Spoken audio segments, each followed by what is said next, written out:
What is good, beautiful people? Welcome back to another YouTube video. So I want to do a different format than, I've done before, something a little different, switch it up.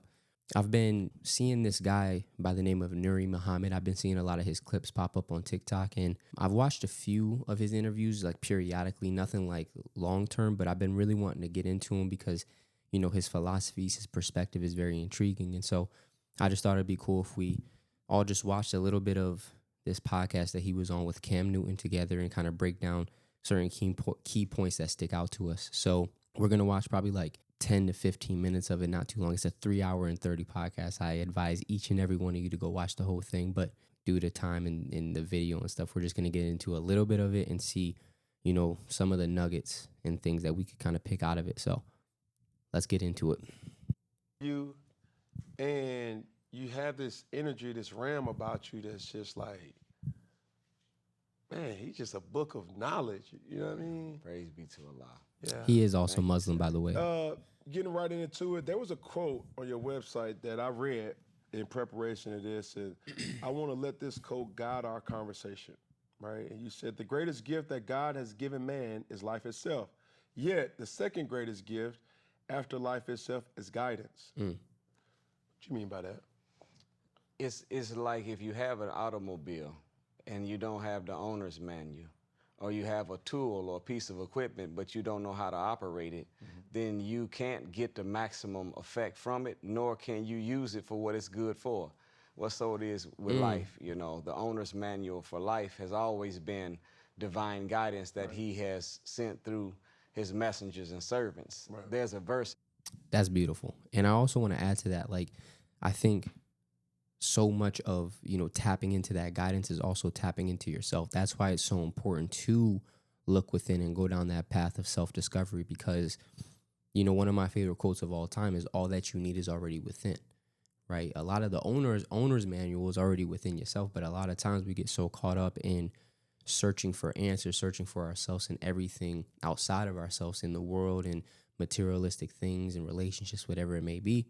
And, it can lead to a lot of people feeling lost and confused and not knowing who they are or moving without direction and things of that nature. So I think that's a beautiful take, a beautiful insight. And I'm loving this dude already. The Bible, in Malachi 3:6, God talking, I am the Lord, I changeth not. That means that God has a methodology and a pattern that is consistent. Anytime you look in history, when the people are in a mess, he raises a messenger. When the people have problems, a prophet is risen. Whenever there's a crisis, then Christ is. Whenever people war with themselves, war with each other, then a warner comes. So that's the methodology that God always uses. He never leaves the people without divine guidance because life itself is a gift, but life really without guidance is death in disguise. So I am a student of the honorable. Life itself is a gift, but life without guidance is death in disguise. That hits because I've went through periods of my life where I felt like I was kind of just going through the motions without any guidance, without any sense of direction, without any purpose. And you can really, really get into a very, very dark place when you're kind of operating from that. So that's so true. It can literally feel like hell on earth. Like, what am I doing? I feel like a slave and a prisoner inside of my own body. I have no sense of direction. I don't know what to do. And it can lead you just to keep on, going to things, coping, trying to escape with all of these external things that kind of just take you further and further away from, that inner light. So that's deep. Minister Louis Farrakhan, as you said, and we believe that that kind of guidance that came 4,000 and 5,000 and 2,000 years ago came to us with the Honorable Elijah Muhammad and is present today with the minister, and they are teaching that guidance, giving us. Okay, bye. Love you, Mom. Love you. My bad, y'all. My mom called, so we're going to restart or start where we left off. Today with the minister, and they are teaching that guidance, giving us that guidance to get the best use out of this thing called life. Yeah. Man, that's always intriguing to hear. It doesn't matter. I think the biggest misconception that I kind of want to attack throughout this conversation is there's so many misunderstandings. There's so many you know, well, this religion is this and that religion is that, so how can y'all coexist? There's so many similarities amongst us all, though. Yes, that's right. You know, The Honorable Elijah Muhammad said like this, Brother Cam. He said that a true Christian is a true Muslim, and a true Muslim is a true Christian. The minister said that religion is not what you preach, it's what you practice. So there's a story that Jesus Hold tells on. Come on. Religion is not what you preach, it's what you practice, right? A true Christian is a Muslim, and a true Muslim is a Christian.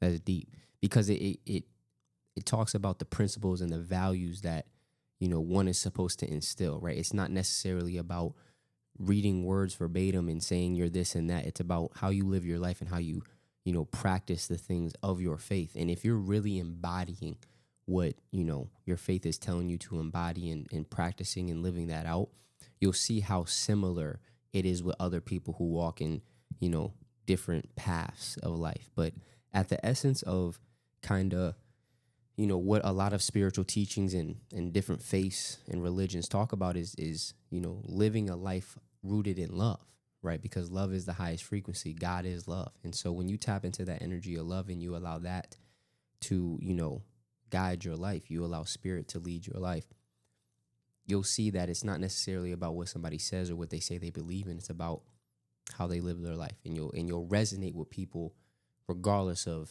if you guys use the same language or not. And when he's arguing with the Pharisees, Sadducees about religious context, and they're considering him to be someone changing the law, he said, no, I am not changing, I'm fulfilling it. But he tells them a story about a father that had two sons. And one son said, I will do my father's will when my father is absent. And when his father left, he didn't do the will.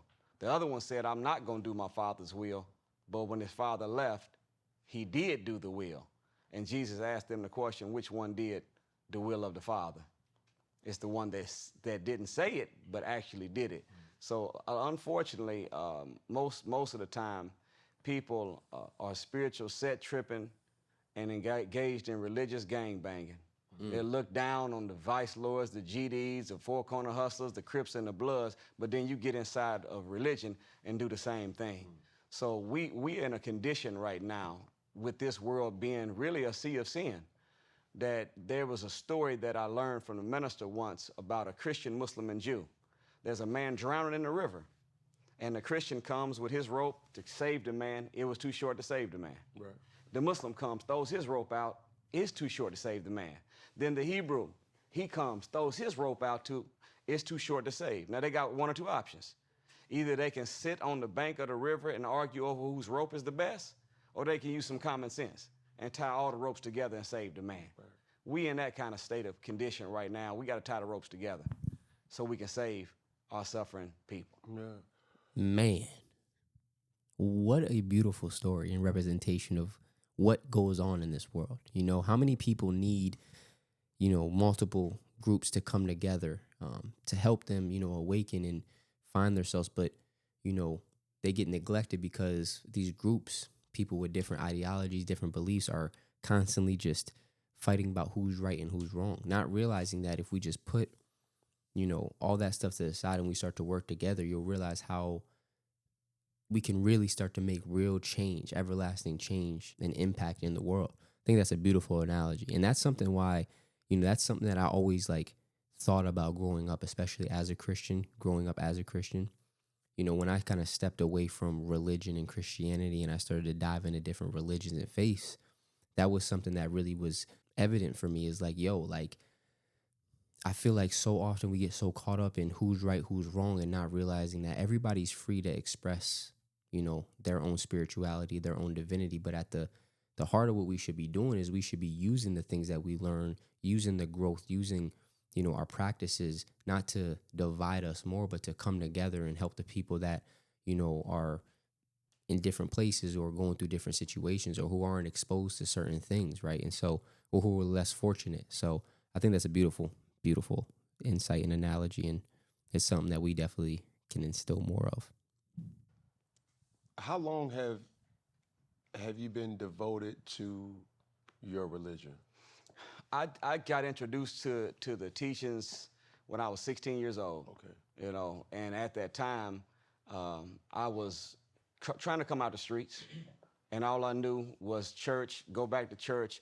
But as I was at church, I was participating. I didn't feel like it had the ability to give me the strength to resist the pull of the streets.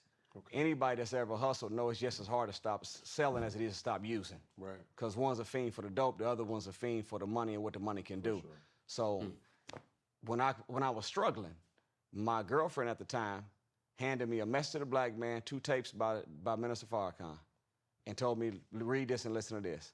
And I said, this is how I've been believing all of my life. And a few months later, I came in the nation. A few weeks later, she came in the nation. And then a year later, we got married and have been married now for over 30 years. Oh, wow. We got married when we were 19 years old. What? 19. She's the one that fished me into It's a the long nation. time. She wasn't in yet, but she was studying. But how does that happen, though? Because I think religion always are impacted by circumstances. And a lot of times, circumstances in life, this may be God getting your attention, trying to say, hey, hey, hey. Yeah. You know, but for your wife now to receive this message, explain that situation to me, please. So her father was a sympathizer of the nation. That's somebody that kind of comes to the events. He loved it from afar, but he always had all the books of the Honorable Elijah Muhammad tapes. I believe by the nation, they're talking about the Nation of Islam, just to clarify that for anybody that didn't understand what he meant.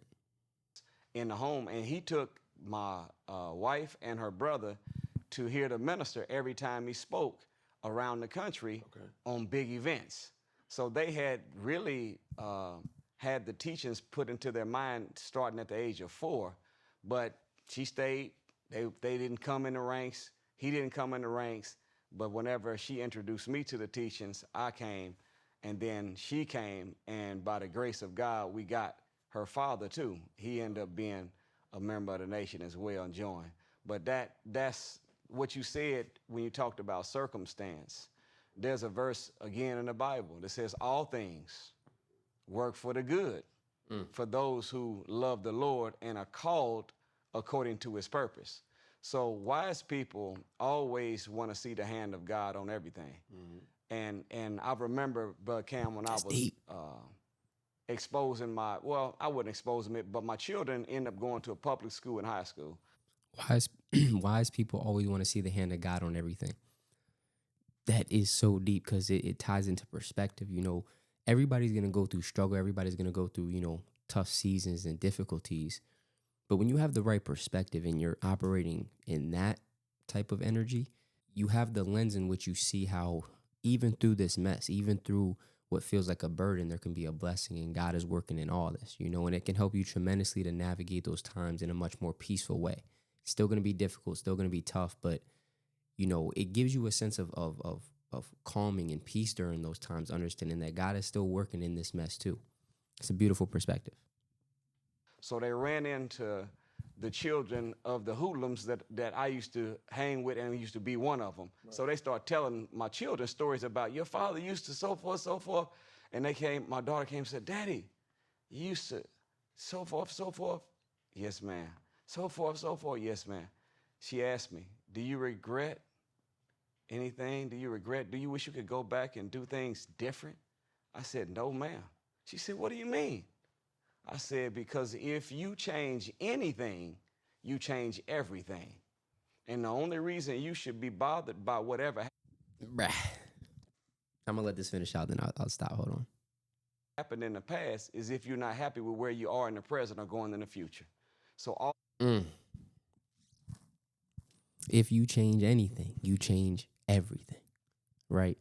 This is the importance of reflecting on the things that you've been through, not with shame, guilt, or regret, but understanding that everything that you've been through, helped you to become the person you are today. I think a lot of times what stops us from growing and evolving and becoming the best versions of ourselves is we're attached to things that have happened in the past, and we wish we can go back and change. We wish we could, shift certain decisions, say something different, whatever it may be, and it keeps us stuck there rather than reflecting on it, learning from it, and growing from it. And then now you're at a place where you can look back with gratitude and a deeper understanding of why maybe you had to go through that, or the lessons and blessings that were in that season, you know. But that's so true. If you change anything, you change everything. So many situations in my life in the moment, I'm like, I wish things were different. I wish I didn't have to go through this. But being where I'm at now, doing the things that I'm doing, being the man I am, if I changed any part of my journey, I would be changing everything, right? So that's so profound. All of those circumstances, whatever they were, the good, the bad, and the ugly, put us where we are right now. And if we believe we're where we're supposed to be and That's believe the we're key. going where we're supposed to go, then all those circumstances got us at this spot. I think what's That's the key. If you believe you are where you're supposed to be, then you understand that all those circumstances, all the experiences that you went through led to you being where you are, right? And understanding that everything is as it should be because the universe is as it should be, right? That, I think that's in the book, The Alchemist. That quote, that phrase really stays in my mind whenever maybe, you know, my ego is kind of telling me like I should be somewhere else, I should be doing different things. I can get clouded by comparison or social media. I got to bring myself back to center and remind myself, no, like everything is exactly as it should be. I'm exactly where I'm meant to be. And I'm going to get to exactly where I'm meant to be as well. I just need to keep on trusting in the process, taking it day by day, and being present. important to understand is real perspective, right? Perspective. Brother Nuri, you've obviously lived a life prior to converting to the nation, and I think not to harbor on that. It's very profound as you speak about, you know, there's two situations, the dealer and the user. Right, The dealer, right. you know, addicted to the money, the user addicted to the high. Right. But even for me, and Honestly, I think that's where we're going to start. Yeah, that's where we're going to stop. Excuse me. Yeah, I think just even in those first 10 minutes, that was incredibly profound. And honestly, I might do another video diving into more of this podcast and kind of breaking up so these videos aren't too long. I don't really want to go past 20, 25 minutes. So we'll probably end it here. But let me know if you guys, you know, got something from this. Definitely go watch it. Let me know if you enjoy this format of video and if I should keep doing it.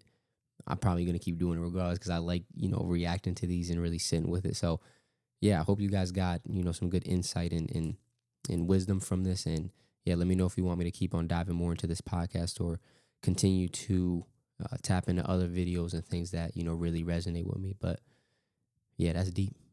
That's deep perspective. And I already love this next segment. It says educational transformation and self-discovery.